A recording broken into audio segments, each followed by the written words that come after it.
All right, YouTube. Well, a little bit of change of plans. We have an absolute amazing video for you, but it is the now second time that we've had to record it because I record it and then an hour later 2K decides to change how fittings work. So if anyone doesn't know, previously Core was +2 for fittings, Emerald was +4, Sapphire was +6. Now it's +2, +3, +4 for Sapphire. So all my distances were screwed. I wasn't going to produce something for y'all that was going to look way off. So we tweaked the bag a little bit. We changed the bag a little bit. So now I can show you what my new character looks like. We're going to go through the attribute points. We're going to go through the skill tree. And then we're also going to go through our fittings and our current golf bag. I have 2 golf bags, testing them out a little bit, seeing which one I like better. Pretty indifferent on it right now. But yeah, we'll see what we got. Let's start with the attribute points. All right. We're going to kind of walk through what the changes on it are a little bit too. So 56... every time, man. Every time. 56, 86, 90 swing path, 72 correction, 80 shaping, 50 recovery, 80 rhythm, 68 transition, 55 putt weight, 69 putt contact, 53 putt rhythm, 71 putt path. All right. As you can see, we're playing technician. I still do believe after the change in how it works and how everything is structured, I do think technician is still the way to go. I think it's the most forgiving, and I think it gives you the biggest leeway in the part that matters the most in this game, which I think is the contact and the swing path. Okay, let's break them down a little bit and what's changed a little bit. So first, I had 5290 originally. I'm changing that to 5686 because the power fittings don't do as much, so I want to get my driver back to a reasonable distance while still maintaining a little bit of that integrity with the irons. And then you'll see how it all evens out a little bit later on. But I think contact and swing path are your 2 best friends. I think 90 for swing path is perfect. I don't use any swing path fittings. You'll see later on. Contact 86 I think is also very solid. I think getting both these to 90 overall minimally is your best bet. But before that, I accidentally hit a button. Of course I did. We got 72 correction. I like how the swing looks based with that. If you don't like that, tweak it a little bit more. Maybe bring the swing path down to 86.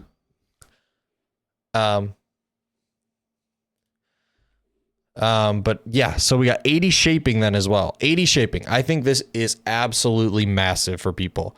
So I think going into this game, we're going to be getting a lot more course design with dog legs, having to force people to work the ball different ways. Most people who play a fade may have to hit some draws. People who hit draws may have to hit some fades.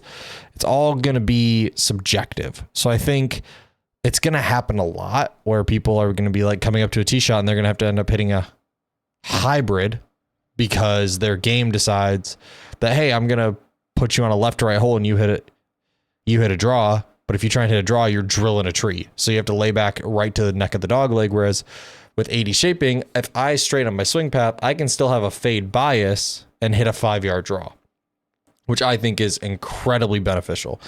I don't think recovery is a huge stat, which is why I put it at 50. I haven't noticed a difference between recovery unless you put it at like 70 or 80.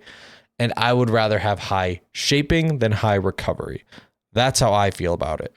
Rhythm at 80, mainly because I don't think transition's that big of a deal, because I think partials are pretty easy to hit in general.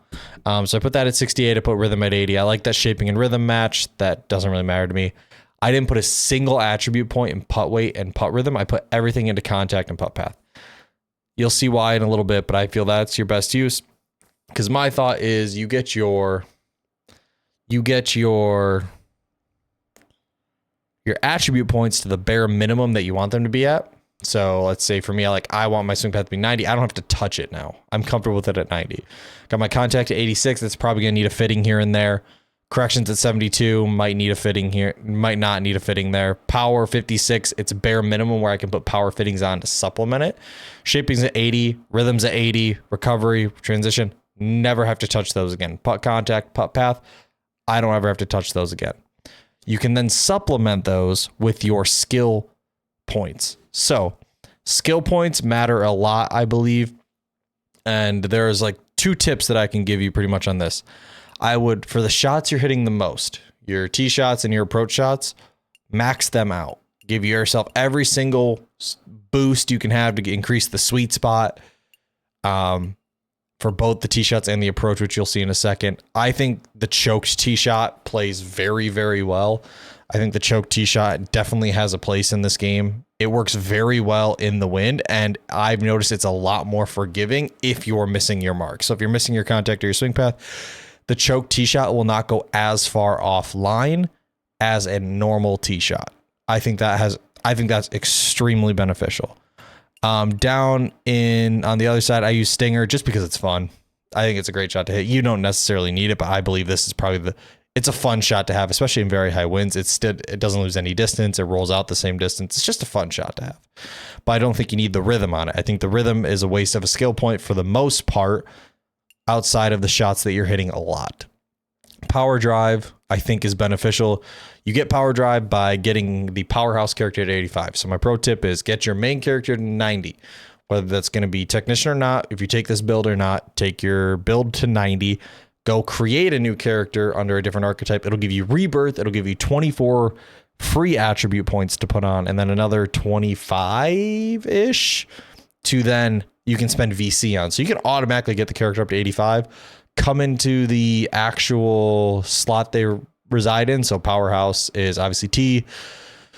I think I forget which one's which, but like bunker is technician, green reader is greensman, recovery is magician, and then approach is sculptor. Yeah. So then you can go straight down with the attribute points they give you at the start and get the specialty shot that is correlated with it. So for me, I think the power drive is very necessary. It's about 15 yards farther than the stock drive, but it's very unforgiving. It is not easy to hit at all. So that's why I put some points on swing path and contact, make it a little bit easier, make it a little more forgiving. I think that is an incredibly useful shot that I think a lot of people end up using, especially since they nerfed the fittings. Nerfing the fittings made a lot of people lose 5 to 10 yards of distance on their entire golf bag. And I was already playing with probably the bare minimum length of a driver I wanted. And now I'm playing with actually slightly shorter still because I didn't want to sacrifice my contact and swing path, because in my mind, that's what matters in this game. The contact and swing path matters. You can get away with a slightly shorter bag, but having something like the power drive helps bridge that gap a little bit, maybe on a par 5 that you wouldn't normally be able to reach. As we head over to the approach, this is where the tee shots and the approach shots are 90% of your shots, man. So this is where a lot of your skill points come in. I've maxed out the approach shot. I've maxed out the choked approach. Think the choked tee shot, the choked approach is the same thing.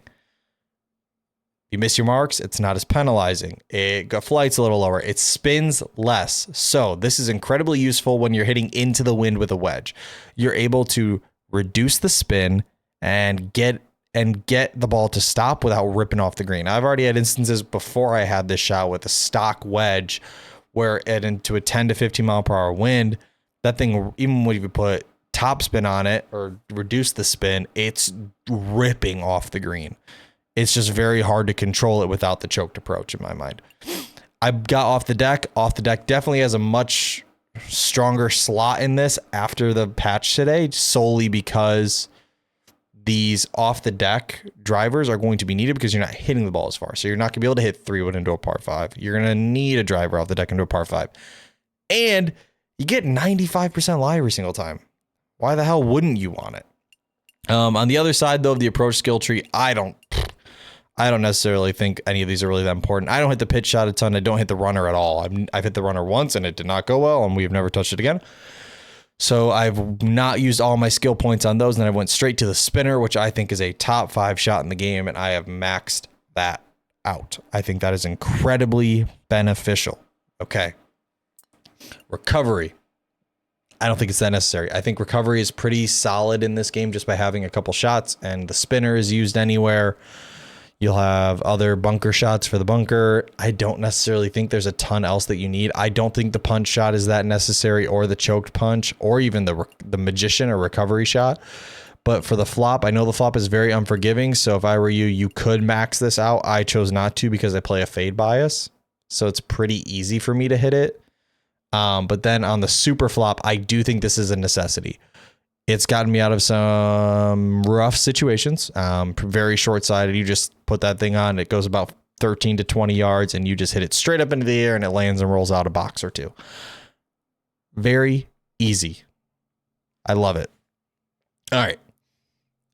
Next, This is where technician comes into play. This is the technician part of the build. So you're able to get down to these a lot quicker right away. And I think that's absolutely necessary. So the splash, I went straight down. I don't think you need the contact and swing path on the splash because the line is pretty forgiving. If you miss a big open or closed or a push or a pull, I think it's very forgiving, even in general, because the ball doesn't fly very far. I don't think the blast is necessary.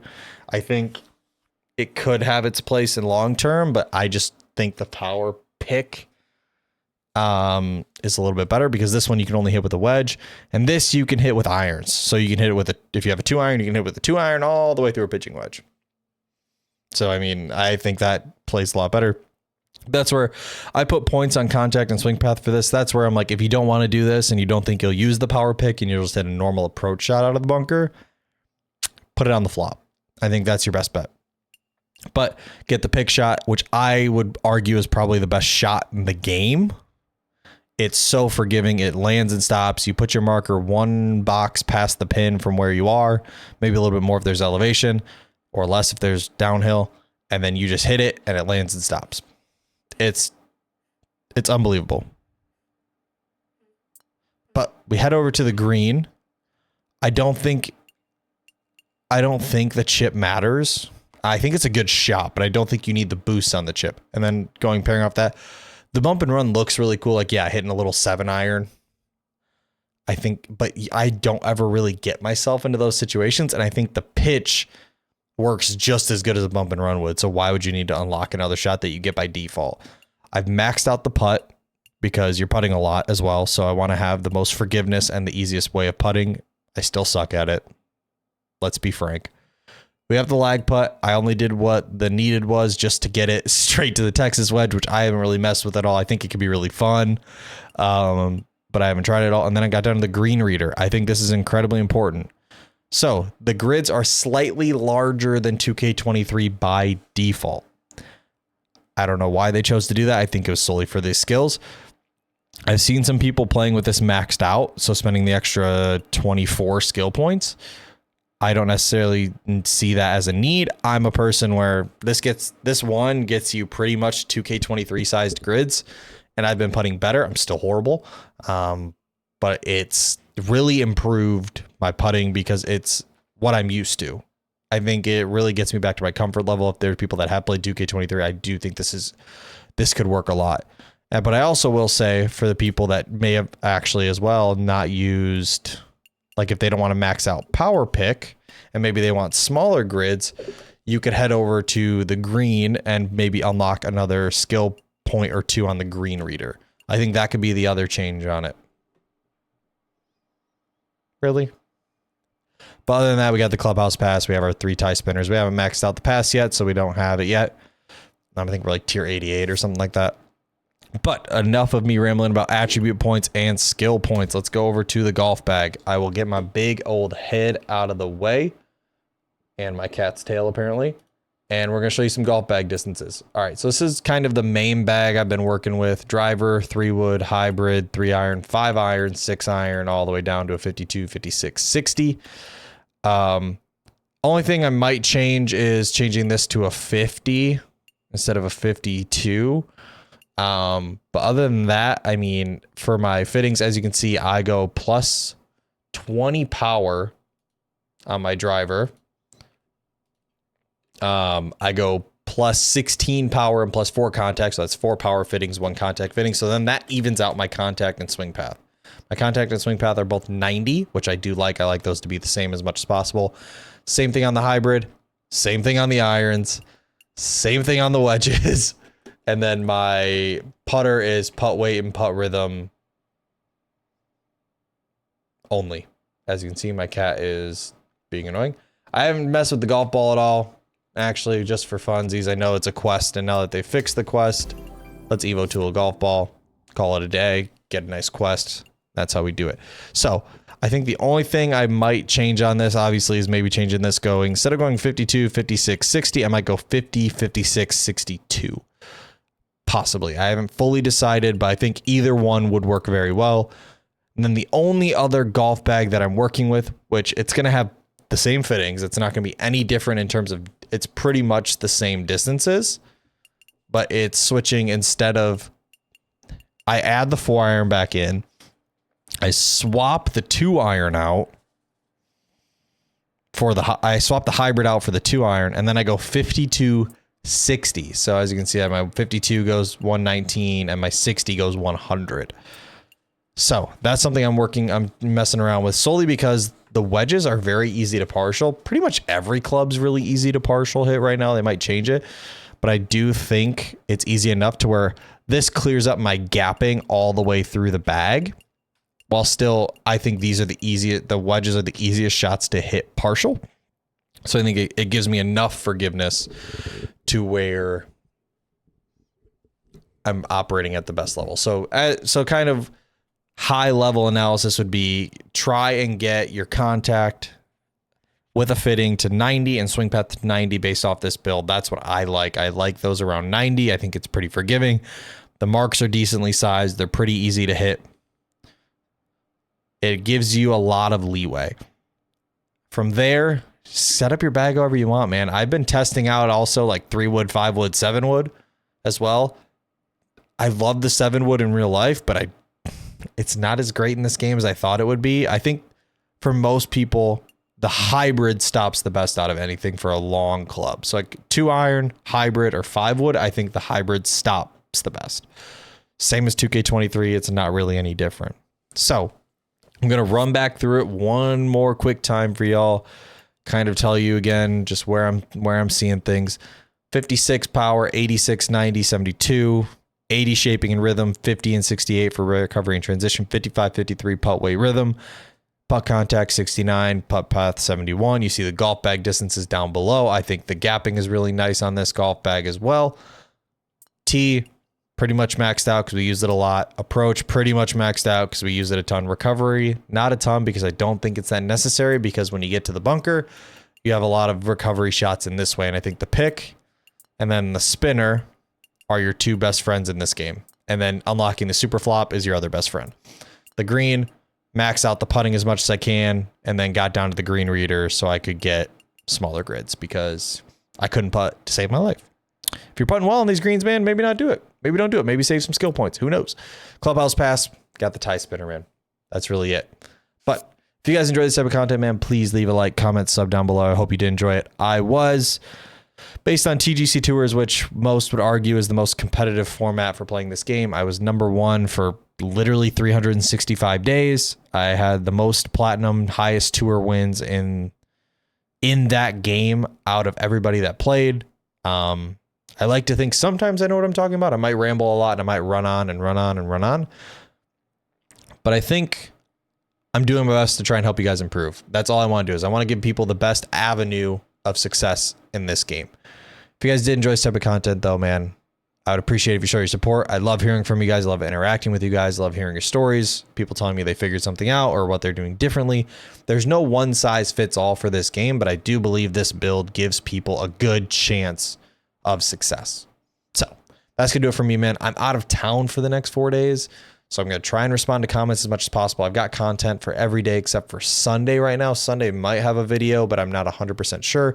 You're probably gonna hear me talking about things in the Saturday video and the Monday video and the Tuesday video that are gonna look different than this, solely because I recorded them earlier today.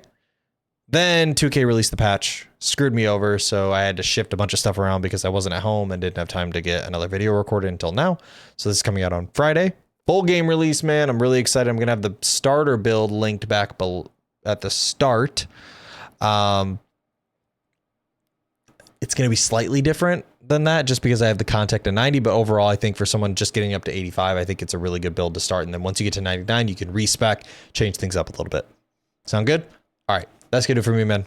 I love you guys. Have an amazing weekend. Tell your loved ones that you love them. Peace.